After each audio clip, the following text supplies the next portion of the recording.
Welcome back to Grassroots Media. Welcome back to this week's edition of the Malone Record Service Evan Monroe Show, presented by Critters Corner, where we cover everything on the range with the West Greene Buffaloes football team. As always, I'm joined here with head coach Evan Monroe. Coach, how are we doing this week? Doing good, man. Back out here at the range? Back out at the range. Friday night was a little ugly, but you can grin a little bit because come out of it healthy and got our boys a 10th game scheduled and got to go to a really nice facility. So got to go play on a really nice turf field. Cool light show when they scored, and saw the light show a lot more than I wanted to, but they're 6A school for a reason. Yeah, and like you said, it's great to come out of that game healthy too, because playing a 6A team that have so many personnel that they can switch out, and having a lot of boys that are, quite frankly, probably a lot bigger than your boys too. It's great to come out of that game healthy. Moving forward now, you've got two important games with South Greene and Happy Valley down the stretch, so you want to be fully healthy for those because your postseason still weighs in the balance on those two games, and they're two must-win games. But going through the Westridge game a little bit more, I know you talked about seeing the light show a little bit more than you wanted to. Defense really couldn't get any stops. Offense really couldn't get going, but you had a great first quarter. I think you held them, was it only a 7-0 lead at the end of the first quarter? Had a turnover forced by Braden McCamey. He had a great first quarter, first half. Had 2 sacks and a fumble recovery. Second quarter kind of got you where it had all year. So just take me through that first half a little bit and talk about the great defensive efforts in the first and then the second quarter woes. First quarter, man, the first drive of the game, they went down and scored on us. I was kind of like, And then we kind of stalled out, punted back to them. Had a great punt, pinned them inside the 20. And then, we come back and we get a sack and a forced fumble. I think we sacked the kid twice, maybe that drive. And then they pumped back to us, kind of stalled out, didn't really get much going. Actually, I think we fumbled, give them pretty good field position. And then we come back with a forward fumble recovery, and it's trying to get a little bit of life in us, and offense just kind of spit and sputter. But they were huge up front, man. They had one of their offensive tackles. I'm a pretty big dude, and they were walking by, and I kind of was talking to Coach E before the game, and he walked by, and I was like, good God, like he was every bit of 6'7", 6'8". Probably 310. That's not a normal everyday guy you're going to see in 2A football. And he shut a whole half of the line down by himself. He demanded a double team, and even when you doubled him, he was just big. He just split it and stonewalled a whole half of the field. And you're like, oh crap, can't run at him. And they did a good job. Westridge did of flipping him back and forth between left and right. So. We tried not to run at him, but, man, they moved their defensive line around and slanted and gave us a lot of fits up front. So they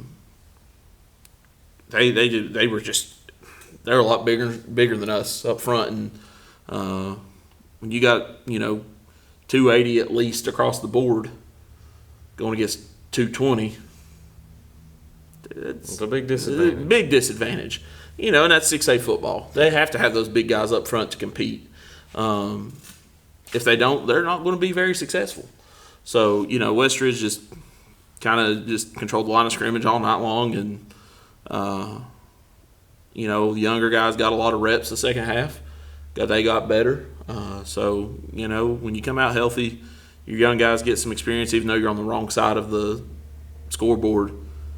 As long as you're in a lopsided game like that, you come out healthy, mostly healthy. A couple young guys got little nicks and dings, but it is what it is. What were some of the things you kind of learned from that game also? Got to get in the weight room in the offseason. Even though they were bigger than us, they were stronger than us too. Yeah. And so when you're just getting manhandled, and part of that's weight room, we got to play with better leverage up front. Knowing they're a big guy, we can't stand up and give guys our chest and let him just, so just things like that. You live and you learn. You learn not to play any more 6A schools when you're a 2A school. So I definitely a lot of times you don't lose a game and need to make one up. Yeah. So, they were the first team to call me and say, hey, you want to play? And I was like, sure. It wasn't a fun game to be coach in, but, seeing those young guys get in there, get to play, young guys played their butts off, I can live with that. And that's another thing that we had talked about off air was the fact that you were able to get those seniors a 10th game because football is a game where you can only afford to miss so many opportunities to get out there on the field and play. Basketball, you've got 30 games a season. Yeah. If you play baseball, you've got about the same plus postseason play. Football, you've got a fraction of that. You've only got 10. So if you're injured for a good majority of the season, too, that also limits the amount of game that you're able to play. And even if you start as a freshman, that's only 40 games you get to play out on the field your whole entire high school career. So to be able to get those kids a 10th game was, I think, something that a lot of people didn't really think about whenever they saw you scheduling 6A Westridge also. People think I'm crazy for doing it, but it was great facilities. Westridge has got a top-notch coaching staff, very hospitable to us. We got to go up and see Coach E, former trainer here. He's now up there. So he was a trainer here for, I think, 7-8 years. So, it was one of those things is like, do I really want to play with 6A high school? No.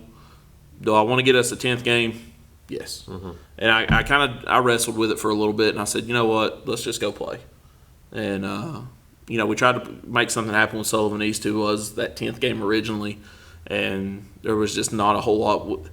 Our bye weeks were different, and we tried to find a date that worked, but we'd have both been coming off a short week. Either way, we did it, and we just was like, hey, man, sorry, we'll not worry about it, and we'll move on and find something else. And he was like, that's fine with me. So he ended up finding a game. We found a game. Ended up working out for both of us. And you kept your bodies warm, too, going into two important games to finish out the season with South Greene and Happy Valley. Two must-win games. You've got – I'm not even going to call it the more important one because they're both equally as important now as we go into the milk can game. But it means a little bit more to the community, means a little bit more to the coaching staff, the players, and the fans. We'll go into a break first, and we'll come back and discuss that milk can game just a little bit more right after this break here on Grassroots Media. Pizza Inn offers contactless buffet to go with JoJo's Family Feast or anything on our menu for carryout. We also honor birthday parties and cater to businesses and large events. We make it easy. Call us today. Pizza Inn Greenville. For more than 30 years, Tommy's Plumbing has served customers in East Tennessee with licensed and professional plumbing services. From installing your new faucet to replacing your existing piping system, our team at Tommy's Plumbing is trained to handle the job with professionalism, attention to detail, and integrity.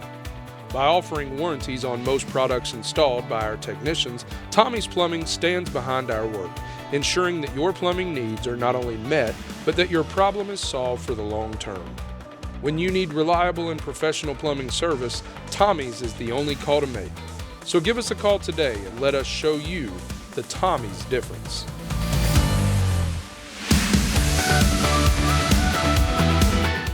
Welcome back to Grassroots Media. Welcome back to this week's edition of the Malone Tracker Service Evan Monroe Show, presented by Critters Corner, where we cover everything on the range with the West Greene Buffaloes football team. As always, I'm joined here with West Greene head coach Evan Monroe. So we're back on the milk can week again. Milk can part 2. Schedule's got a little bit shifted after Hurricane Helene and the floods and the weather, so we're back on the milk can week again. I don't really know what to ask because we've really already been through this conversation about South Greene. So like I told him during the break off air, I will put the link to the old interview down in the bio of this, whether this is on Facebook or YouTube, and I'll try to put the time marks too. So if you do want to go look at a South Greene preview, then go back and check that one out from 3 weeks ago. But the question I will ask you is, from that last interview that we did and the plans you had 3 weeks ago, has anything changed going into this week? We still – game plan has got to be shut the run game down. They've got 2 terrific backs back there that can really, really hurt you if you let them. The Nice kid has been playing lights out the past few weeks. Nash is always dangerous. The Susan kid can hurt you with his feet too. So for us, we've got to be disciplined in the run game, making sure we're attacking, reading our keys, doing what we're supposed to do.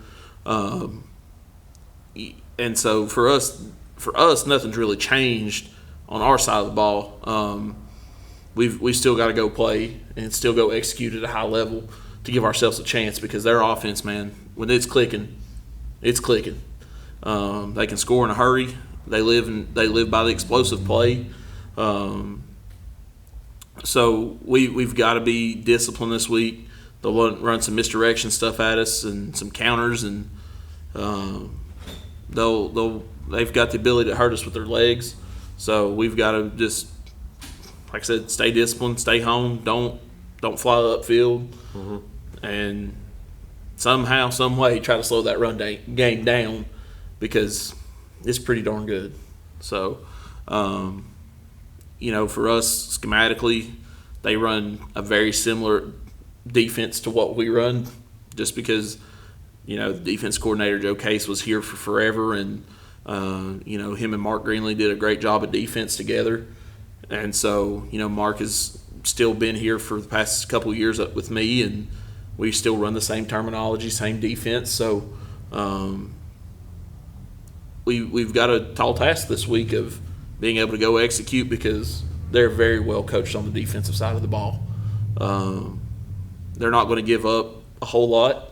They're going to make you earn everything you get. So we got to come with our helmet strapped tight, ready to play this week. And I know one thing that I think we mentioned 3 weeks ago when we talked about it was how important the game was, not just because the milk can is on the line, but in terms of region implications. And now 3 weeks later, things have become a little bit more important now, because it's a must-win for you. It's a must-win these last 2 weeks, as I mentioned right before the break, with South Greene and Happy Valley. So you've got the must-win game against South Greene. I think that's one thing that you can kind of mention to the boys in the locker room, and they really don't need anything other than that to be able to get up and play in this game. No. Right now our backs are against the wall. We've got to come out swinging. We got to come out ready to play. We've got to have a great week of practice. I know this is a Monday, so we've not had a week of practice yet. Yeah. So we've got to come out, have an exceptional week of practice. We've got to be focused. We've got to be crisp. Come with a great attitude, great work ethic. And, if we come out and play like I know we can play, we can at least give ourselves a chance. We got to come out fired up, ready to play, though. When you're down in the region and you're fighting to make a playoff game, this is where you find out what your team's made of. Are we going to be the team that folds it up and just says, or are we going to come out with a little heart, a little fight, and a little grit about us and come out and play? And I know at the end of every interview I ask you what your 3 keys to the game are. Have they changed any from the last one that we had 3 weeks ago when we spoke about South Greene? Not really. The 3 keys are still going to be, I don't remember exactly what I said. I've slept a lot since then, done a couple of these since then. I've done about 15, 20 of these since then, so I don't remember them either. But, one, to take care of the football, limit turnovers, win the turnover battle. They don't make a lot of mistakes on the offensive side of the ball, so we've got to cause some problems for them and rip a ball out, get a pick, get a fumble recovery, do something to flip the field and the momentum in our favor. And when we got to take care of the football ourselves. With the games we've won the turnover battle, we've been successful. The games we've lost it, we've not been. It's been a pretty direct correlation with our season this year. So when we take care of the football, we're okay. When we don't, we're not.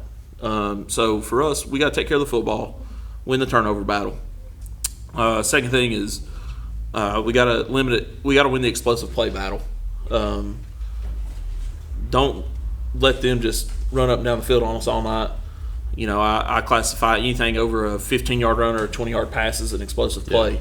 So we've got to be able to limit limit their explosive plays and create some in our own offense. We've kind of spit and sputtered on offense the past couple of weeks.